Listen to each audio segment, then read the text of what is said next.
Hello students, welcome to my YouTube channel Alok Rohatgi, जिसमें आप पाएंगे 11th 12th knit JEE mains level तक की फिजिक्स। आज हम स्टार्ट कर रहे हैं। पाठ का नाम है एक विमीय गति। पहला क्वेश्चन बोर्ड पे लिखा हुआ है, स्थिर वस्तु व गतिशील वस्तु को समझाइए। स्थिर वस्तु और गतिशील वस्तु को समझाइए। पहले मैं बात करता हूं स्थिर वस्तु। वस्तु स्थिर कहलाती है अगर उसके कोई भी निर्देशांक समय के साथ परिवर्तित नहीं होते हों। वस्तु स्थिर कहलाती है अगर उसके कोई भी निर्देशांक समय के साथ परिवर्तित नहीं होते हों। जैसे सड़क है, उसके किनारे पर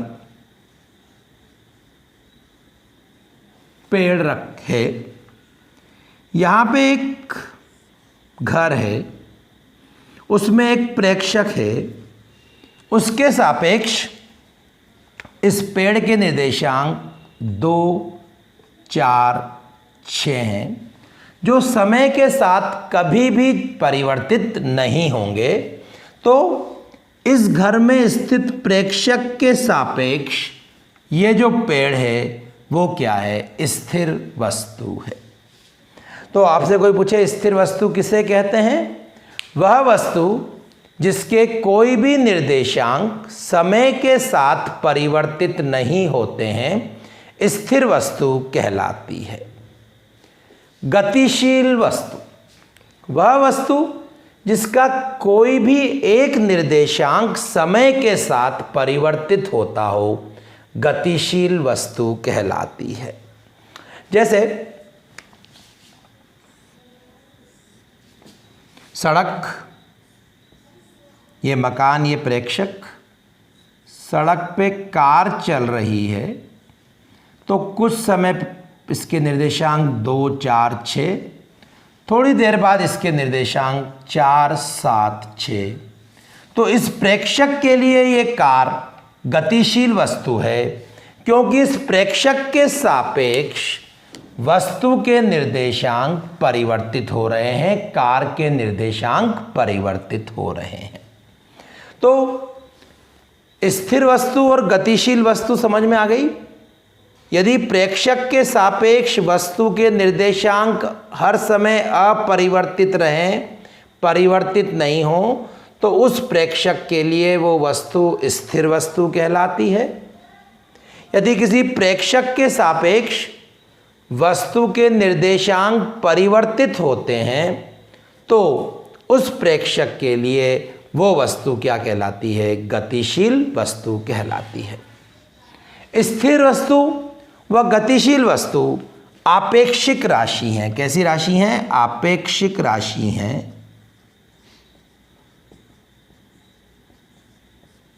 कोई एक वस्तु या एक आदमी दूसरी वस्तु के सापेक्ष स्थिर हो सकता है तो तीसरी वस्तु के सापेक्ष वो गतिशील हो सकता है। जैसे मैं एग्जांपल देता हूं, ये बस,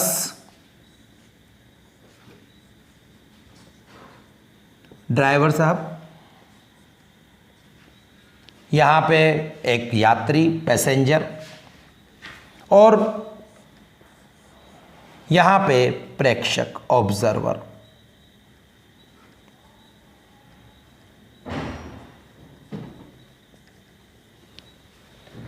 जब बस चलने लग जाती है तो इस प्रेक्षक को ड्राइवर गतिशील लगता है क्योंकि ड्राइवर के निर्देशांक इस प्रेक्षक के सापेक्ष लगातार परिवर्तित हो रहे हैं।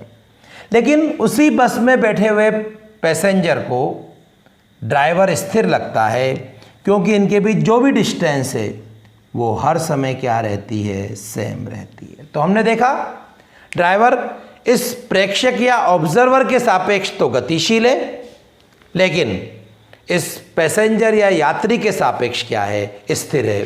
तो हम कह सकते हैं कि स्थिरता व गतिशीलता आपेक्षिक राशि है। क्वेश्चन सेकंड, एक विमीय, द्विविमीय व त्रिविमीय गति को उदाहरण सहित समझाइए। एक विमीय गति क्या होती है? एक विमीय गति वह गति जिसमें वस्तु का केवल एक निर्देशांक समय के साथ परिवर्तित होता है, एक विमीय गति कहलाती है। वह गति जिसमें वस्तु का केवल एक निर्देशांक समय के साथ परिवर्तित होता है, एक विमीय गति कहलाती है। एग्जाम्पल या उदाहरण, तार पर अगर कोई चींटी चल रही है, तार पर अगर कोई चींटी चल रही है तो उसकी गति क्या होगी? एक विमीय गति होगी। दूसरा एग्जाम्पल, अगर किसी वस्तु का निर्देशांक 2, 4, 6 से 3, 4, 6 होता है तो उसका कौन सा निर्देशांक चेंज हुआ? केवल एक निर्देशांक। तो ये गति क्या कहलाती है? एक विमीय गति कहलाती है। द्विविमीय गति,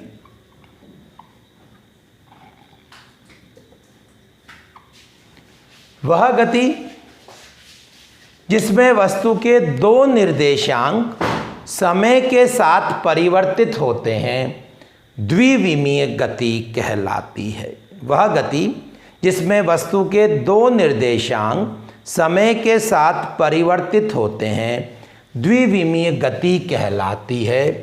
एग्जाम्पल, वृत्तीय गति, अगर वृत्त के पथ पर गति हो रही है तो x निर्देशांक और y निर्देशांक दोनों परिवर्तित होंगे। एग्जाम्पल, परवलय गति, ये गति इस प्रकार होती है या फिर इस प्रकार होती है। या फिर एग्जाम्पल, वस्तु के निर्देशांक पहले 2, 4, 6, बाद में 7, 4, 9। तो हमने क्या देखा कि 2 से 7 हो गए, 6 से 9 हो गए, 4 सेम रहा, तो 2 निर्देशांक परिवर्तित हो गए, इसलिए इसे द्विविमीय गति कहते हैं। त्रिविमीय गति,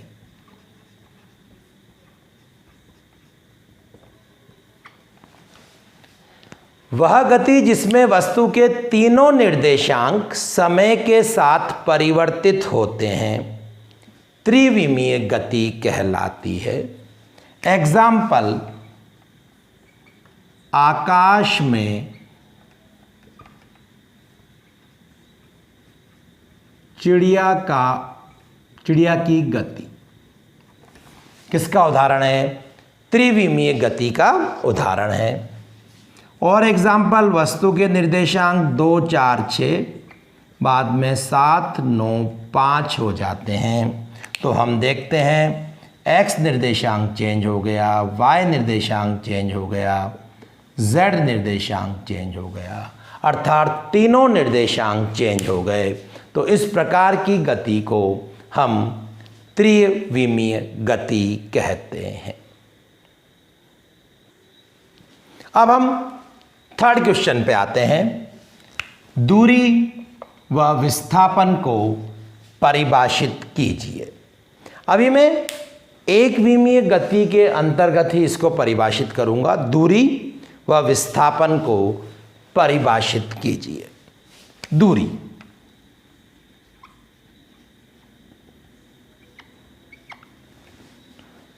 दो बिंदुओं के बीच वस्तु द्वारा तय की गई वास्तविक पथ की लंबाई दूरी कहलाती है।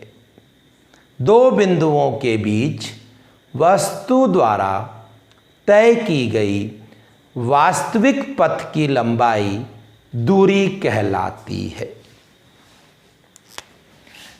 इसको S से प्रदर्शित करते हैं। किससे प्रदर्शित करते हैं? S से।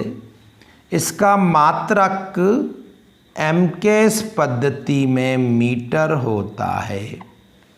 यह अदिश राशि है। अदिश राशि वो होती है जिसकी दिशा नहीं होती। अगर A से B तक हम इस पथ पे जा रहे हैं 3 मीटर 4 मीटर,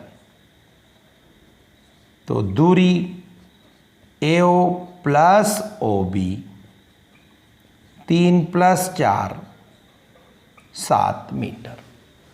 तो दूरी किसे कहते हैं? दो बिंदुओं के बीच वास्तविक पथ की लंबाई दूरी कहलाती है। इसे S से प्रदर्शित करते हैं। मात्रक इसका मीटर होता है। यह अदिश राशि है। एक एग्जाम्पल से समझाया मैंने।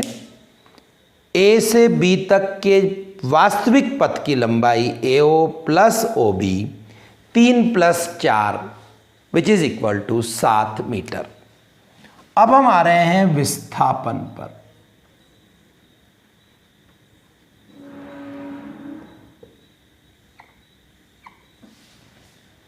दो बिंदुओं के बीच न्यूनतम या सीधी दूरी विस्थापन कहलाती है। दो बिंदुओं के बीच न्यूनतम या सीधी दूरी विस्थापन कहलाती है। इसे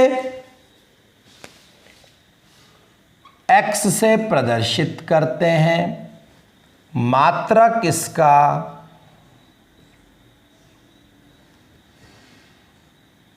मीटर होता है। यह कैसी राशि है? सदिश राशि है। कैसी राशि है? सदिश राशि है। इसी एग्जाम्पल में हम अब A और B के बीच विस्थापन ज्ञात करते हैं। तो हमको पता है A और B के बीच विस्थापन मतलब सीधी दूरी। सीधी दूरी कैसे निकलेगी? AB पाइथागोरस प्रमेय लगाएंगे। AB is equal to AO square means 3 square plus OB square means 4 का स्क्वायर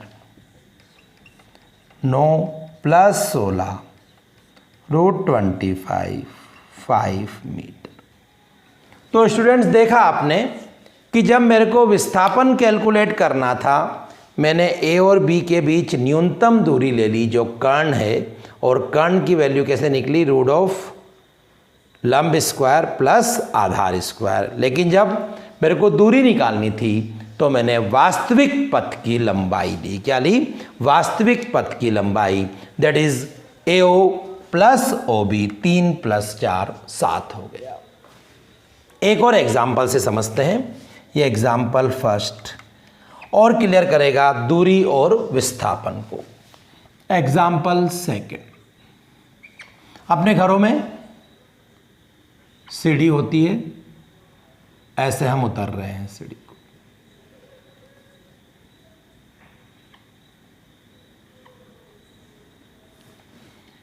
A और B के बीच हमको दूरी कैलकुलेट करनी है और विस्थापन कैलकुलेट करना है। ये 4 metre 3 metre 4 metre 3 metre 4 metre 3 metre.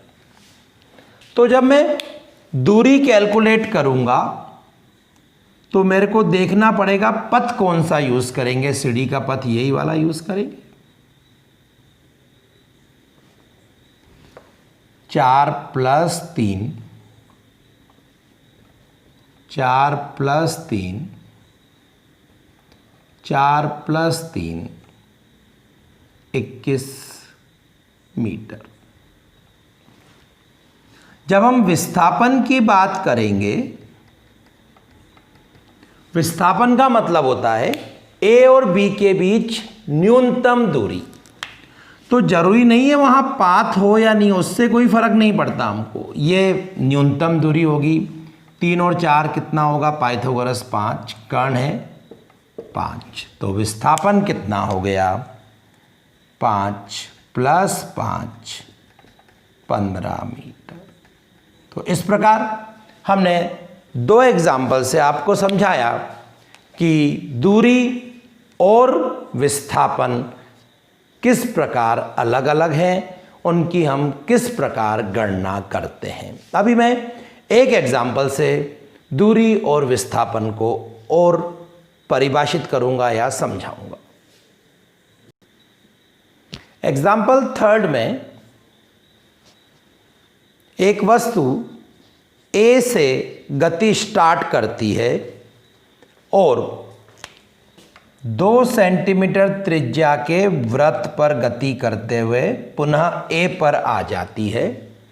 मेरे को दूरी व विस्थापन की गणना करनी है ए से बी तक, ए से सी तक, ए से वापस एक चक्कर लगाकर ए पर।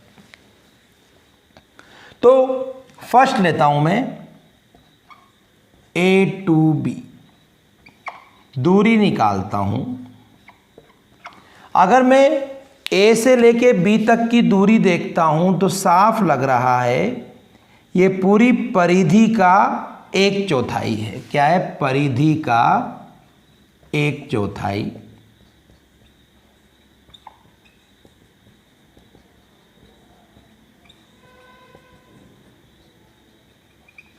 अगर मैं विस्थापन कैलकुलेट करना चाहता हूं ए और बी के बीच, तो ए और बी के बीच न्यूनतम दूरी लेनी है हमको। क्या लेनी है, न्यूनतम दूरी। वो क्या होगी, ए और बी के बीच न्यूनतम दूरी, ये वाली पथ वो नहीं है लेकिन न्यूनतम दूरी ये है। तो विस्थापन कैसे निकलेगा, पाइथागोरस प्रमेय।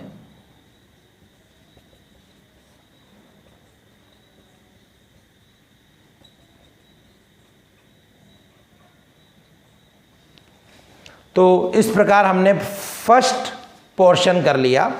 जब मेरे को दूरी निकालनी थी तो दूरी मैंने कैसे निकाली, परिधि अपॉन 4। जब विस्थापन निकालना था पाइथागोरस प्रमेय निकालकर यूज करके हमने विस्थापन की वैल्यू कैलकुलेट कर ली। अब हम आते हैं ए टू सी में।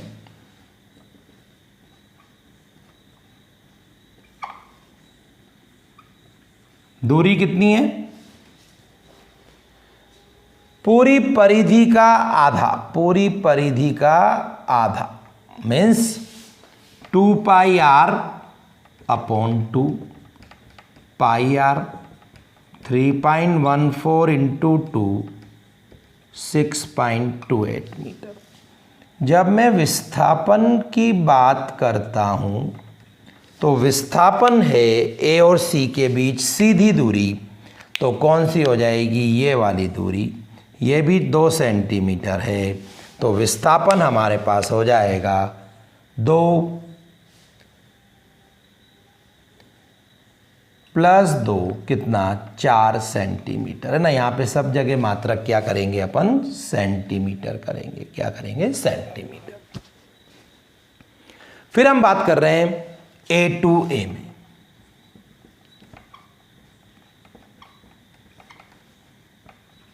दूरी किसके बराबर, पूरा एक चक्कर लगाए तो परिधि के बराबर 2πr 2 × 3.14 × 2 12.56 सेंटीमीटर है ना। विस्थापन वापिस ए से घूम के हम ए पे आ गए तो विस्थापन कितना हो जाएगा, 0।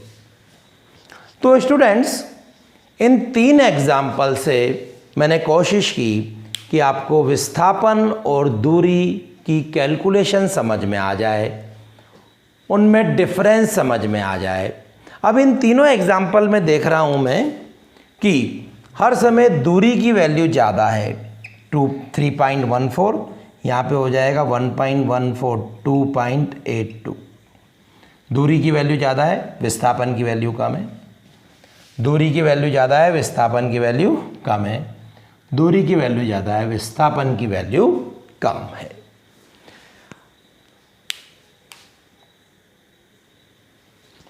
क्वेश्चन नंबर 4, दूरी व विस्थापन में अंतर स्पष्ट कीजिए। सीरियल नंबर, दूरी, विस्थापन।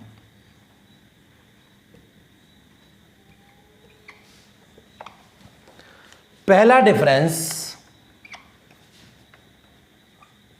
दूरी अदिश राशि है। यहाँ पे क्या हो जाएगा, विस्थापन सदिश राशि है। दूरी शून्य नहीं हो सकती।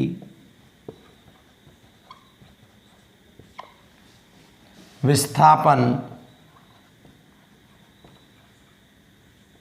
शून्य हो सकता है। कब? जब प्रारंभिक एवं अंतिम बिंदु एक ही हो। जैसे एग्जाम्पल 3 में मैंने ए और ए के बीच विस्थापन ज्ञात किया था। दूरी ऋणात्मक नहीं हो सकती।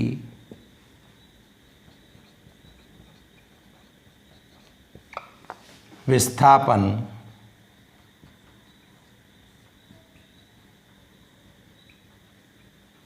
ऋणात्मक हो सकता है। ओ से पहले हम ए की तरफ गए 2 सेंटीमीटर, फिर वापस हम ए से ओ की तरफ आए और फिर मैं ओ से बी की तरफ चला गया -3 सेंटीमीटर। तो विस्थापन हो गया हमारे पास -3 + 2 कितना, -1 सेंटीमीटर। लेकिन दूरी हमारे पास हो गई ओ से ए, फिर ए से ओ, फिर ओ से बी। ओ से ए गए, फिर ए से ओ आए, फिर ओ से बी गए। 2 + 2 माइनस हो नहीं सकता, तो कितना हो जाएगा 7 सेंटीमीटर। और लास्ट डिफरेंस, दूरी अपॉन विस्थापन का मोड या तो 1 के बराबर होगा या 1 से ज़्यादा होगा। दूरी अपॉन विस्थापन का मोड या तो 1 के बराबर है या 1 से ज़्यादा है। जनरली 1 से ज़्यादा ही होता है। 1 के बराबर कब होगा, जब सरल रेखा में गति होगी। अभी एग्जाम्पल समझाऊंगा। यहाँ पे विस्थापन अपॉन दूरी, जस्ट रिवर्स कर दिया, 1 के बराबर या 1 से छोटा होगा। एग्जाम्पल 5, 3 पहले हुए थे, ये एग्जाम्पल 4 हो गया। एग्जाम्पल 5, ओ से ए तक आपको दूरी कैलकुलेट करनी है, विस्थापन कैलकुलेट करना है। ओ से ए तक ये कैसे गति हो रही है, सरल रेखा में गति हो रही है ना, तब दूरी और विस्थापन बराबर होते हैं। दूरी 4 सेंटीमीटर, विस्थापन 4 सेंटीमीटर। तो क्वेश्चन 4 में हमने 4 डिफरेंस पढ़े दूरी और विस्थापन में, और कुल 5 एग्जाम्पल से हमने दूरी और विस्थापन को कैलकुलेट करना या गणना करना सीखा। क्वेश्चन नंबर 5, चाल को परिभाषित कीजिए। औसत चाल तात्कालिक चाल, जिसको हम ताक्षणिक चाल भी कहते हैं, एक समान चाल और असमान चाल को समझाइए। चाल किसे कहते हैं? वस्तु द्वारा इकाई समय में तय की गई दूरी को चाल कहते हैं। वस्तु द्वारा इकाई समय में तय की गई दूरी को चाल कहते हैं। इंग्लिश में इसको स्पीड कहते हैं। क्या कहते हैं? स्पीड। तो चाल स्पीड दूरी बटा समय, इसको v से प्रदर्शित करते हैं। इसका मात्रक मीटर प्रति सेकंड होता है और यह अदिश राशि है। फिर हम आते हैं औसत चाल।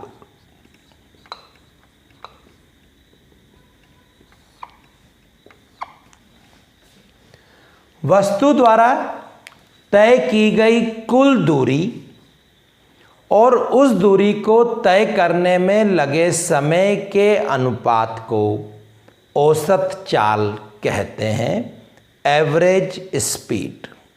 वस्तु द्वारा तय की गई कुल दूरी और उस दूरी को तय करने में लगे समय के अनुपात को औसत चाल कहते हैं। V average is equal to कुल दूरी अपॉन कुल समय del S upon del T. औसत चाल कहाँ पे यूज़ होती है? जैसे एक बस उदयपुर से दिल्ली जा रही है, डिस्टेंस 700 किलोमीटर, समय लगा 10 आवर, तो 700 kilometre upon 10 70 kilometre per hour इसकी स्पीड हो गई, एवरेज स्पीड। इसमें वो समय भी आ गया जब बस किसी स्टैंड पे खड़ी हुई थी, कभी बहुत तेज़ चल रही थी, कभी ट्रैफिक के कारण स्लो चल रही थी, उन सब का एवरेज ले लेते हैं तो वो औसत चाल में आता है। अब मैं आ रहा हूं तात्कालिक चाल।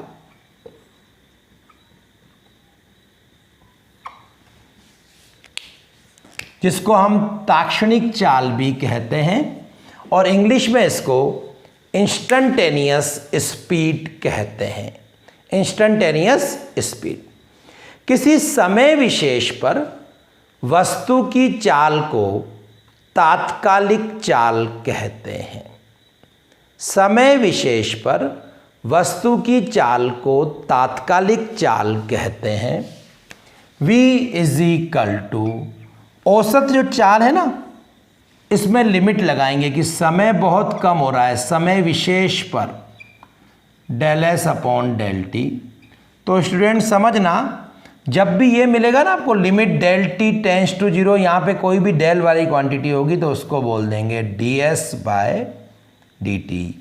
ये हमारे पास तात्कालिक चाल का सूत्र है और ये हमारे पास औसत चाल का del S upon del T.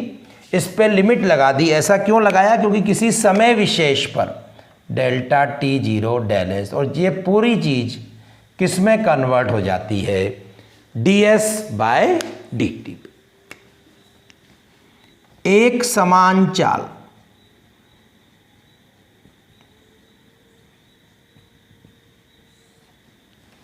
यदि वस्तु निश्चित समय में निश्चित दूरी तय करे तो उसकी चाल एक समान चाल कहलाती है।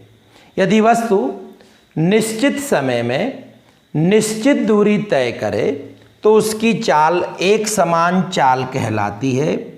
एक समान चाल में समय और दूरी का ग्राफ सरल रेखा होता है। समय और दूरी का ग्राफ सरल रेखा होता है। असमान चाल,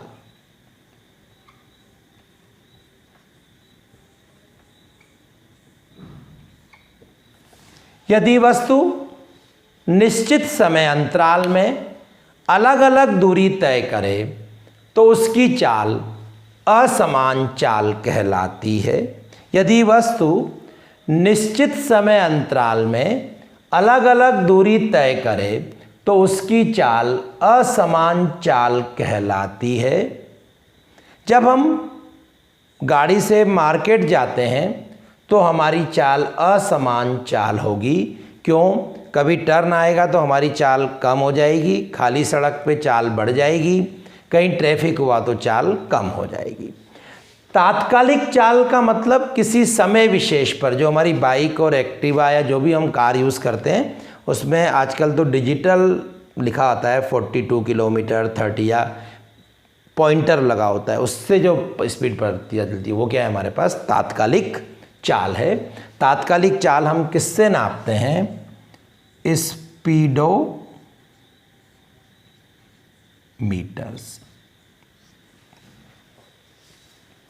तो ये हमने चाल को परिभाषित कर दिया और औसत चाल, तात्कालिक चाल, एक समान चाल और असमान चाल की डेफिनेशन हमने रीड कर ली। औसत चाल को समझाने के लिए दो एग्जाम्पल बोर्ड पे लिखे हुए हैं। एक कार यात्रा का आधा समय v1 चाल से, शेष आधा समय v2 चाल से चलती है, तो कार की औसत चाल ज्ञात करें। इस क्वेश्चन में एक कार यात्रा की आधी दूरी v1 चाल से, शेष आधी दूरी v2 चाल से चलती है, तो कार की औसत चाल ज्ञात करें। दोनों क्वेश्चन में औसत चाल ज्ञात करनी है, लेकिन यहाँ पे आधा समय दे रखा है, वहाँ पे आधी दूरी दे रखी है। तो स्टूडेंट ध्यान रखिएगा, औसत चाल जब भी कैलकुलेट करेंगे तो कुल दूरी अपॉन कुल समय यूज़ करेंगे। कुल दूरी अपॉन कुल समय। यहाँ पे देखिए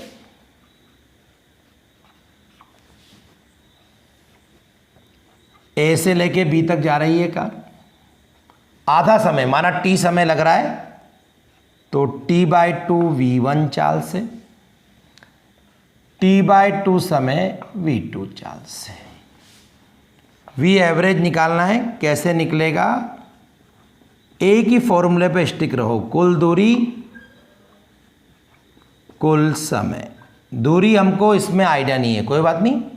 यहाँ पे s1 दूरी है, यहाँ पे s2 दूरी है, हमको गिवन नहीं है, कोई बात नहीं। s1 plus h2, t/2 plus t/2, s1 plus h2 t। अब s1 निकालना है मेरे को, ये दोनों गिवन है, मेरे को मालूम है दूरी इज इक्वल टू वेग इंटू समय। s2 निकालना है, ये दोनों गिवन है, दूरी इज इक्वल टू वेग इंटू समय, चाल इंटू समय। अब मैं क्या कर रहा हूं, s1 और s2 की वैल्यू रख रहा हूं। v1 t/2, v2 t/2 upon t। v1 plus v2 t/2 t, t से t कैंसिल हो गया, v एवरेज v1। तो ये v1 प्लस v2/2 आंसर है, लेकिन तब भी मैं आपको सजेस्ट करूंगा कि आप डायरेक्ट फॉर्मूला तभी यूज़ करें जब आधा समय दे रखा हो, तो हम डायरेक्ट फॉर्मूला यूज़ करेंगे। लेकिन सिस्टमेटिक ये है कि v average is equal to कुल दूरी अपॉन कुल समय, s1 plus h2, t/2 plus t/2 s1 plus s2 t हो गया। s1 is equal to speed into time, s2 is equal to speed into time, दोनों को दे। अब नेक्स्ट क्वेश्चन से आपको मालूम पड़ेगा, क्योंकि डायरेक्ट ये फॉर्मूला क्यों यूज नहीं करना है उससे पता चलेगा आपको। इसका डायग्राम बनाएं। क्या हो रहा है, कार ए से बी जा रही है, आधी दूरी s/2 s/2 v1 चाल से v2 चाल से। हमको क्या निकालना है, औसत चाल निकालनी है। तो हमको मालूम है v एवरेज कितना हो जाएगा, s1 plus s2 t1 plus t2। अब s1 s2 कितना है, s/2 plus s/2 t1 plus t2, s/t1 plus t2। लेकिन यहाँ पर मेरे को t1 और t2 का आइडिया नहीं है, कोई बात नहीं, t1 और t2 अभी कैलकुलेट करते हैं। मेरे को मालूम है समय बराबर दूरी upon speed s/2 v1, t2 बराबर दूरी, यहां पे वैल्यू पुट कर दो, v average s/2 v1 s/2 v2 s/2 common 1/v1 1/v2, क्या हो जाएगा, ये ऊपर चला जाएगा 2, 1/v1 plus 1/v2, v average 2 v1 v2 v2 plus v1, तो v एवरेज हो गया 2 v1 v2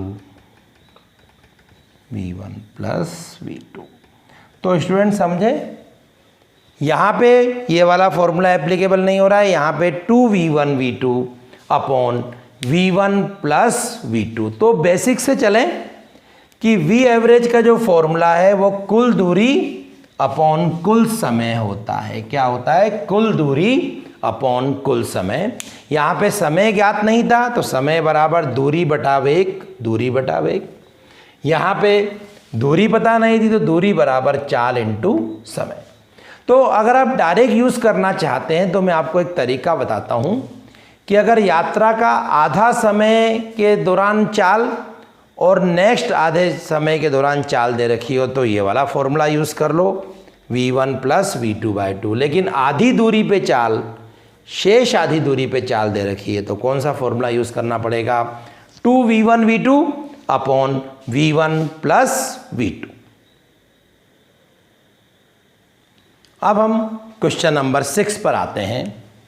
वेग को परिभाषित कीजिए।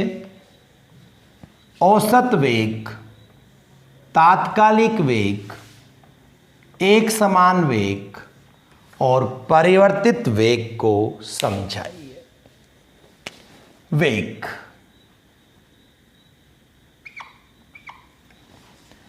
वस्तु द्वारा इकाई समय में तय किया गया विस्थापन वेग कहलाता है। वस्तु द्वारा इकाई समय में तय किया गया विस्थापन वेग कहलाता है। इसको इंग्लिश में वेलोसिटी कहते हैं। v इज इक्वल टू विस्थापन अपॉन समय, v vector x vector upon t। इसको v वेक्टर से प्रदर्शित करते हैं, मात्रक मीटर अपॉन सेकेंड, और यह सदिश राशि है। सदिश राशि है ना, इसीलिए इसके ऊपर एरो लगाया है। आपने देखा था चाल अदिश राशि थी तो एरो लगा हुआ नहीं था। अब हम आते हैं औसत वेग।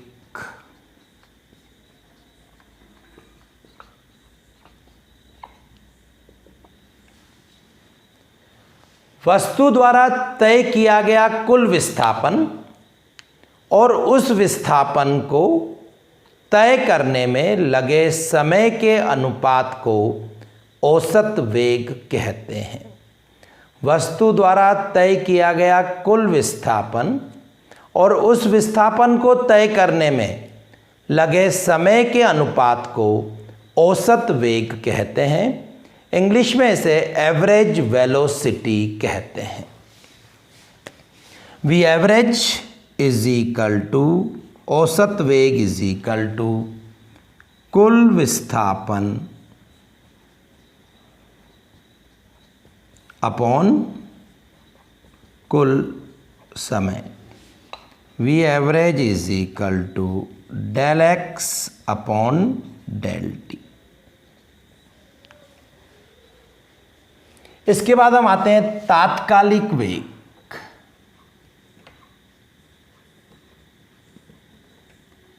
जिसको हम इंस्टेंटेनियस वेलोसिटी भी कहते हैं। किसी समय विशेष पर वस्तु के वेग को तात्कालिक वेग कहते हैं। किसी समय विशेष पर वस्तु के वेग को तात्कालिक वेग कहते हैं। v इज इक्वल टू, जब भी तात्कालिक होगा तो औसत वाले में लगाएंगे limit del T tends to 0, इसको फॉर्मूला लिख देंगे del X upon del T. और नेक्स्ट स्टेप में क्या करेंगे, ये हटा देंगे D X upon D T. समझ रहे हो ना, डेल कन्वर्ट इनटू डी, इसको बोलते हैं डेल। क्या बोलते हैं, डेल। और ये किस में कन्वर्ट हो जाता है, डी। अब आते हैं एक समान वेग।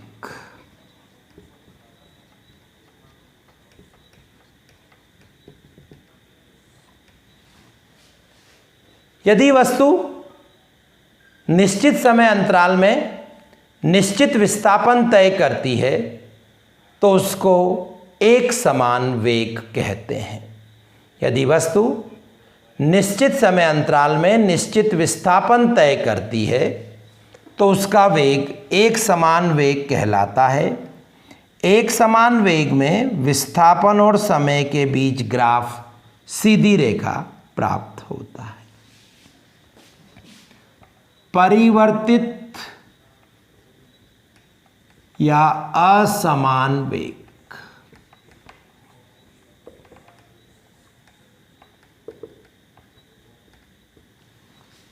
यदि वस्तु निश्चित समय अंतराल में निश्चित विस्थापन तय नहीं करती है तो उसका वेग असमान वेग कहलाता है। यदि वस्तु निश्चित समय अंतराल में अलग अलग विस्थापन तय करती है तो उसका वेग असमान वेग कहलाता है। इस वीडियो में इतना ही स्टूडेंट्स। उम्मीद करता हूँ आपको समझ में आया होगा। और अगर अभी तक आपने मेरा YouTube channel Alok Rohatgi subscribe नहीं किया है तो उसे सब्सक्राइब कीजिए, बेल आइकन प्रेस कीजिए ताकि आपको जब भी YouTube लोड हो नोटिफिकेशन मिले, और अपने साथियों को भी बताएं ताकि वो इसका फ़ायदा ले सकें। आज के लिए इतना ही, धन्यवाद।